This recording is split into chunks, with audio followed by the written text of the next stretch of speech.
Welcome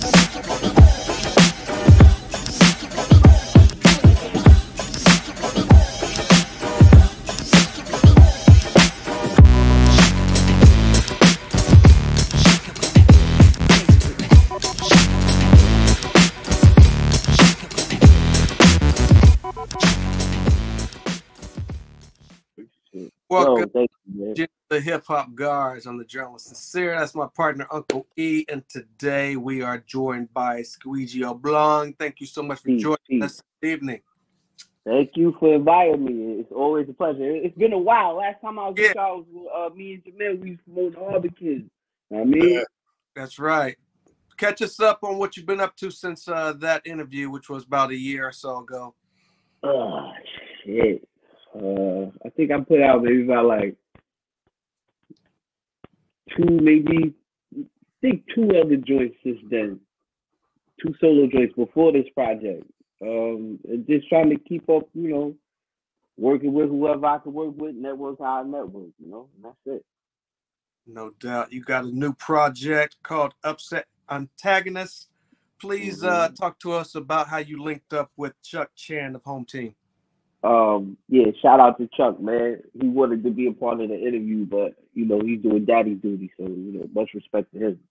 Yes, but I would say around this time last year, maybe a little bit like towards the end of September, Chuck had hit me. He was like, "Yo, I got some beats. You know, I don't know what you're working on, but I would love to send you some joints. And whatever you rock with, you rock with." I was like, I bet. At the time, it was like I was just coming off doing the Tan Face project, so I really wasn't doing too much as far as music. Plus, I was, you know, going through some personal shit. But he sent me a 6-pack, and I used 3 of them 6 in that same day. And I was like, nah, this is a vibe. This work. So I was just like, yo, you know, this is good shit. Keep sending me music, and you know, we'll just keep relaying how we work. So every time he send me something, I go through the pack, see what I want, work on it, send him like, yo, this is the skeleton. This is how I got it set up so far. When I get it back to you, it'll be something else. But just so you can get an idea of what I'm working with, I'm not just, you know, sitting on beats. He's like, nah, fuck that. Shit. Next thing you know, we had a whole project. Like, damn near about like 16, 18 joints. I had to dumb it down. So yeah, right. 16 or 18 joints. Wow, that's crazy. I mean, you just said you knocked out 3 right off the bat. Yeah, definitely. So we can talk a little bit more about Chuck though. Like, you know, what's some of his history, you know what I mean, as far as producing and stuff like that. Maybe some artists that people don't know that he's worked with. Chuck is I believe he's like the head guy producer of his own little entity, which is Home Team Records. Home Team. He's familiar with Kill Shotty, Deuce Hennessy. I forgot I think his name is Jordan something. I forgot his last name, and it's due Charles Haram. So he gets his shit off. He raps. I originally linked up with him on the record with G-Fan Black. It was a feature joint, and I found out who Chuck Chan was before I even knew about the production. And yeah, Chuck's been getting busy. His recent work includes a project he did with Primo Jab. He worked with the kid Words from up in Canada. He got some shit that he's doing with Substance, and him and Substance had already put out a project prior to. So, you know, Chuck is definitely in the atmosphere trying to get around working and getting his name up. You know what I'm saying? Got you. That's dope. Talk to us a little bit about the title of the project, Upset Antagonists. What's behind that? Well, when he started sending me records, I wanted to be honest and real with him. I said, yo, no lie, your vibe kind of reminds me of Mad Lib. Not necessarily how Mad Lib put this shit together, but it's the grittiness, you know, the samples that you like using. It kind of reminds me of that. It gives that vibe. Okay. It's like, I want to do a title, but I don't want to fuck with the words mad or the words villain, because you got everybody as a villain. And then, you know, however you throw the word mad and everybody going to look at it like, nigga just grumpy. So, you know, we figured out something playful. He hit me. He was like, I got it. Upset Antagonist. I said, you're not for nothing. That shit'll work. It'll work perfect. And then, yo, we just ran with that title ever since. Now, you did mention you had 18. You know, how long did it take you to dumb it down to the 14? I say originally I had this tape done like March, April. Okay. I was trying to, you know, configure some things as far as like distribution, like vinyl and all that other shit. And talking to the vinyl company, shout out Apple Dizzle, they was telling me, nah, you gotta shorten this shit, man, because we could only give you about 40 minutes on the vinyl, 20 minutes on each side. I said, you know what? It makes sense. And then I was sitting with one of my boys too. He was like, the project's dope, but you could do without a few joints. So I said, all right, fuck it. Me and him sat here and we really went through. I picked 12 off the rip, and then I took 2 off the side. I was like, yo, I'm gonna make those like bonus joints, but they just wound up going together for the whole project. Gotcha. Talk a little bit about the features on the project. Oh shit. Who I got? Of course I got the brother Jamel Honesty on there. Indigo Phoenix, Bad Seed, Those Are the Drug Dealer, P Jens, Zagnor, aka Iron Fingers. I got Primo Jab, and I feel like I'm forgetting somebody. Oh, I'm not forgetting people. I got Spoda, and I got King Arthur on there as well. You know what I'm saying? And my man Lex. Shout out Lex. I almost forgot. I was going to say I almost forgot somebody. Shout out Lex, man. Talk a little bit about the creative process. Any studios? Is it strictly everybody melting in their vocals? How was this project created? Yo, I already was starting to record, so my process was who could I throw on the joint, who I know would mesh well on it. Like there's a couple of different ideas and different people I had, and then I was just reaching out, like, yo, you know, you want to get on this? I got something. If you want to fuck with it, let me know what you're trying to do. And surprising enough, everybody was efficient and on point, giving me verses. I ain't really had to chase nobody around. Everybody was fair game with it. It was all love, so it all worked out perfect in that sense of it. Right.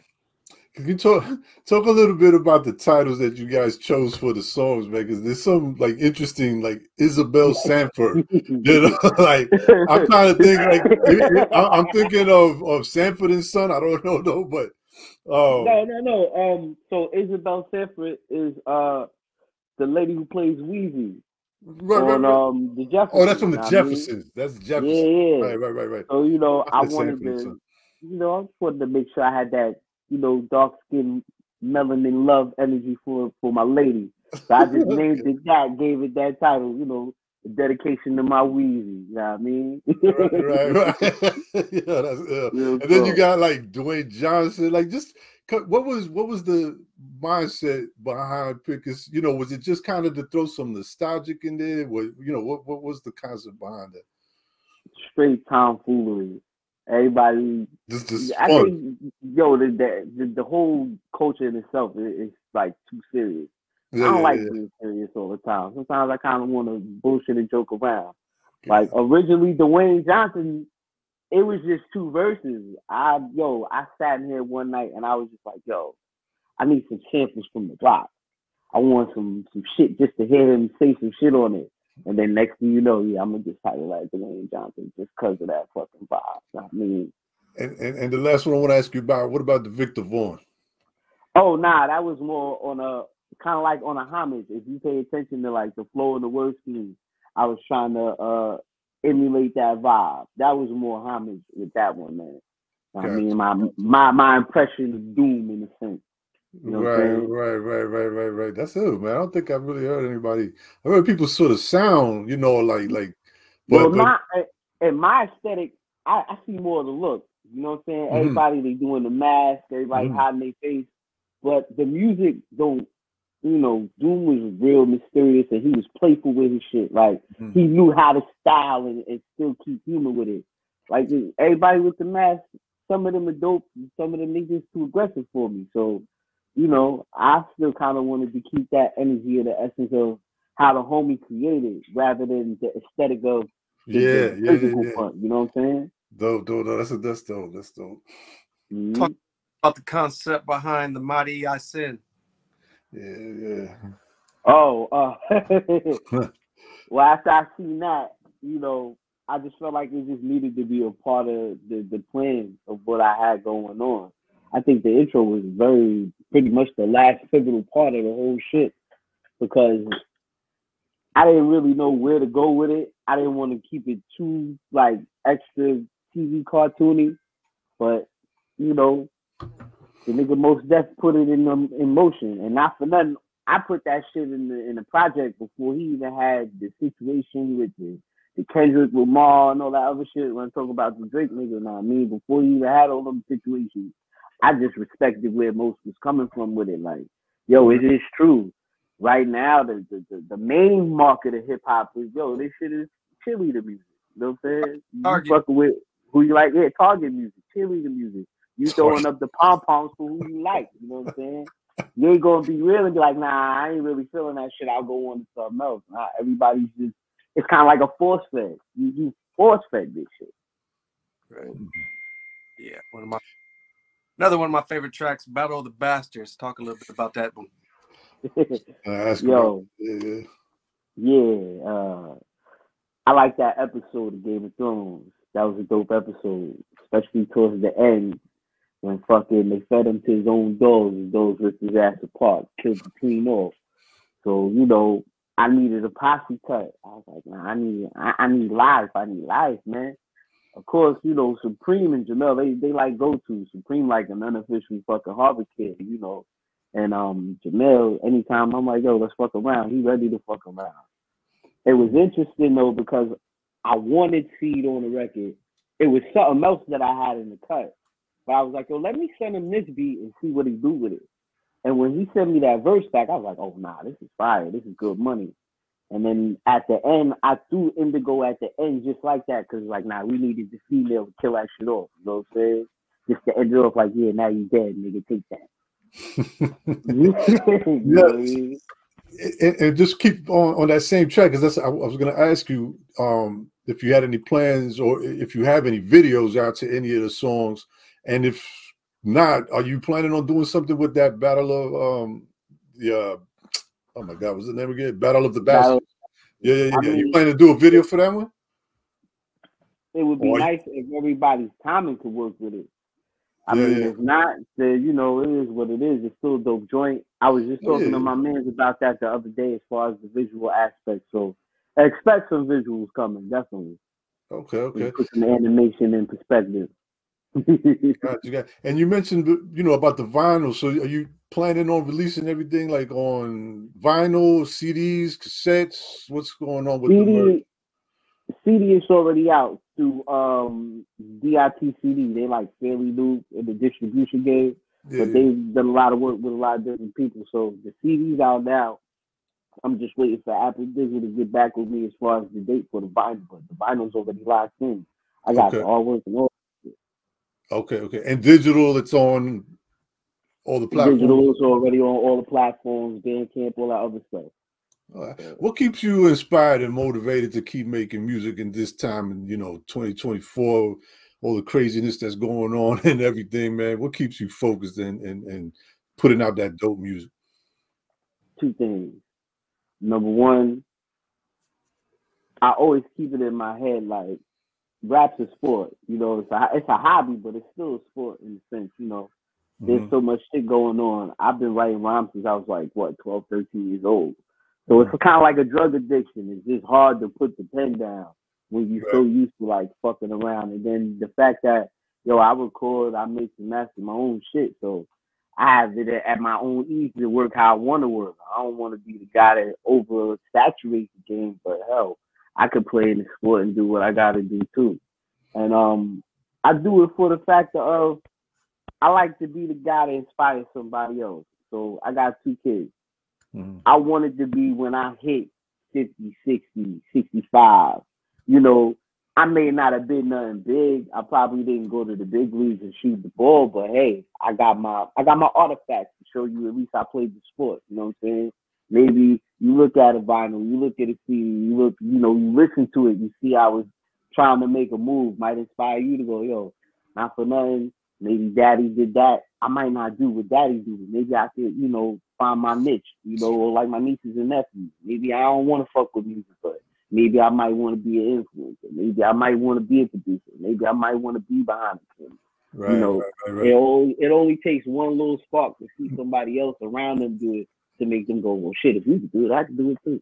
Right. And that's definitely how this generation moves, because they all like, I want to do it because he's doing it or because that one's doing it. Well, shit, watch the blueprint. If you watch the blueprint, it may not be a successful one, but it'll be enough for you to say, I did it. I played the sport. You know what I'm saying? Got dope. Any plans you do, you know, like shows, you trying to hit any spots up, do any type of shows, anything like that in the works? If anybody's watching this and you want to book me, shit, holla at me. I would love to do some shows. I ain't did no shows. I had some little practice runs like as of recently, just, you know, run around, jump on stage real quick. I haven't really been out. I want to say last time I was out was like 2017, 2018. The last show I did was a Doc Ock joint. Rest in peace. You know what I'm saying? Wow. Okay. So, yeah. Oh wow. Yeah. That was the event. When was you said 2017?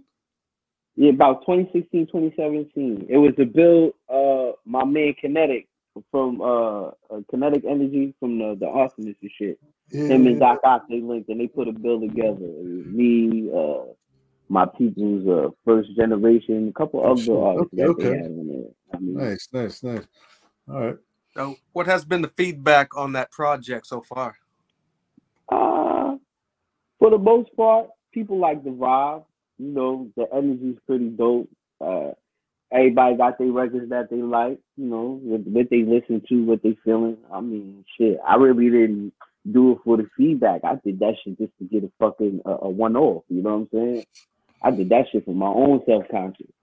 So the feedback is awesome, but shit, it's in the universe already. So no matter what anybody got to say, it's there. You know what I'm saying? Right. Once this project does its thing, what can we expect in the future from you? Well, of course, you know, me and Jamil, we in here cooking. So that's something to look forward to, another Harvard Case project. Got some things in the fold that I already have done. I just don't want to intercept, you know, step on my own toes and shit. I want to let this kind of marinate a little bit. Then, you know, see the timeline. I figure by the time we drop the next Harvard Kids project, I could float around and drop something, even if it's like a little EP, you know, just to keep it in the race, you know. But I mean, the material's there. I just ain't rushing to put nothing out yet. So, any merch out there? Any websites the fans can keep up with all your stuff and your upcoming projects on? Of course, my always go-to is obitch.bandcamp.com. If you want to support the Help a Nigga Out Foundation, you know, and any bit of your change is good donations. I don't have no site or none of that other stuff. I'm still working on certain things. I'm like the Street Fighter 5 game when it first came out on PlayStation 4. Like, all right, I gave you the base model, so now give me a little second. I'll add everything else in. right. Actually enjoy the game the way you want to. So, I mean, but definitely the Bandcamp if you want to support anything. DITCD.com if you want the CD, and AppleDigital.com once the vinyl drops. And that's it. Social media, where can they find you at? You can find me lurking around on X, aka the old Twitter, at Squeegie_O. I'm always on the gram, Squeegie_Oblong. And that's really it, because I stay a ninja on all the other shit. You kind of when I asked you what keeps you motivated, you kind of answered this, but when it comes to the music and hip hop and, you know, what you do, how do you measure success for yourself? For me? Yeah. Shit. I mean, success to me, it ain't even about the music no more. It's more so situation of, you know, just being happy in life. I got my kids. I got my wife. You know, I make my change without music. So to me, that equals success. You know what I'm saying? That's a blessing amongst the blessings. Yes. No doubt, no doubt. I was just gonna say, for anybody that might come across this that never heard about you or anything, could you just tell them what's up with your name, Squeegie Oblong? What does it mean? Where'd you get that from? All right. So what's up, little man? I mean, say what's up to the people, or are you about to walk off? All right, I get you. So, the name Squeegie came from a OG friend of my mother's. You know what I mean? God rest his soul. When he came home from jail, he would call me Squeegie Mom. You know what I'm saying? Mm. And I went to school with his nieces, so they would call me Squeegie in high school. So I just ran with that shit like, yo, I'm Squeegie, yo. You know what I mean? I'm wiping niggas out. I'm wiping lyrical game out. The Oblong part came from just being fucked up, being high one day and watching the Oblong show. And I was like, yo, this shit is so relatable. It's identifiable because it's just regular life. Fuck it, Oblong, son. Because I'm just as awkward and fucked up as everybody else. It is what it is. You know what I'm saying? Right. Yeah. Know, man. Definitely unique, man. It's definitely dope. Man, so anything outside of the music that you are trying to focus on that's not related to, even if it's not hip hop related? My domestic terrorist right there, and his gang leader upstairs, his sister. That's all I really be worried about. Not me. Look, as you can see, you got the helmet. Yo, come on, man! You messing with the. All right. Yeah, that's a full-time. That's a full-time job right there. Yeah, of course, it is, man. Yeah, that's a blessing, though, man. Squeegie, man, we appreciate you, man. Another dope project. I know we're a fan of your music, man. So. I appreciate it. Thank you for keep doing what you do, man, and putting out some dope stuff and giving us hip hop heads something to look forward to, man. We appreciate it. Well, shit, man. Thank y'all for fucking with my shit, and I appreciate y'all letting me come on your platform and promote my foul language, scaring the hoes art that I like to make. No doubt. Graham as well. Yeah. Shout out to Jerry Graham on. Yeah, shout out Jerry Graham, the good brother, a very good brother, man, for making the connects happen and making things work. Yes, sir. Yes, sir. Man, tell Jamel we say what's up too when you see him. Definitely. And let us know, next project or whatever. Let us know. We'll help, we'll, of course, put this one on our platforms and help push this as well, man. All right, thank you, brother. Appreciate it. Just keep me posted when y'all do y'all thing on the promotion and all that other shit, and I'll do my part. Yes, sir. Yes, sir, man. Thank you once again, man. You and your family have a great night. Likewise. You brothers Enjoy, have man. a good one, man. Yes, sir. Thank you. Peace. Peace. All right.